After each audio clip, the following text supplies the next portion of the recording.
Hello friends, thanks for joining us for the Ag Report. The National FFA organization announced a record high student membership of more than 945,000, an increase of 11% from last year. Also, the number of FFA chapters continues to grow, increasing by 168 this year to over 9,100 chapters in all 50 states, as well as Puerto Rico and the Virgin Islands. National FFA CEO Scott Stump says it's exciting to see numbers grow as they continue to influence the next generation of leaders and see the enthusiasm for agricultural education. We're sure seeing FFA growing in Montana with record membership and chapters. Over 6,600 members in Montana, and with 109 chapters, there's potential to add more still. Well, hay prices in Montana have really started to come down. A substantial jump in production this year has many ranchers saying they won't need to buy much, if any, hay this year, as they were able to put up so much of their own.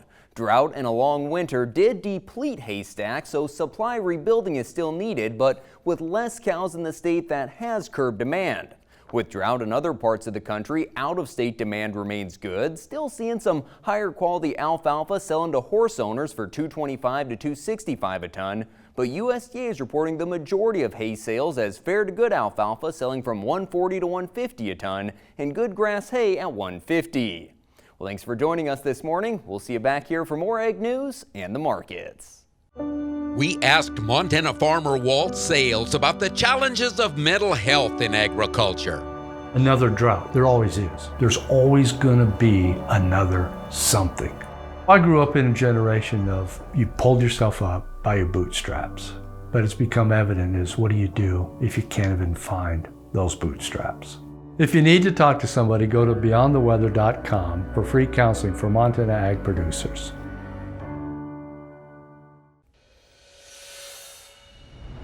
Welcome back to the Ag Report. Expansion in the cattle industry is imminent, but not yet occurring.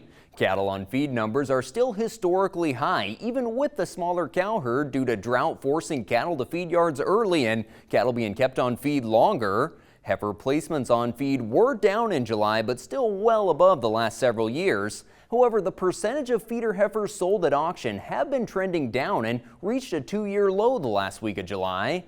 As heifers are held back, that will further tighten the supply of feeders, which will be supportive to even higher price levels. Well, cattle futures were unable to get anything going, with feeders seeing back-to-back days of triple-digit losses following contract highs that were reached Friday. Cash cattle trade $1 to $3 higher last week, averaging $187 on the hoof and $295 in the beef. Cattle Country Video kicked off the Oregon Trail Classic, featuring mostly yearlings in the first day. 8-weight steers from $248 to $255, a high of $278, 9-weights $241 to $249, and 8-weight heifers $234 to $242.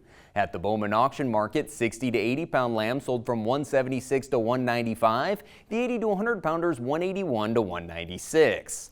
And despite the war in Ukraine continuing to escalate and drought affecting many of the top wheat exporting countries, the wheat futures are struggling to come back from oversold conditions, just seeing modest increases Tuesday, with September spring wheat at $836, winter wheat at $770. Well, that's going to do it for today's Ag Report. Thanks for joining us and have a good one.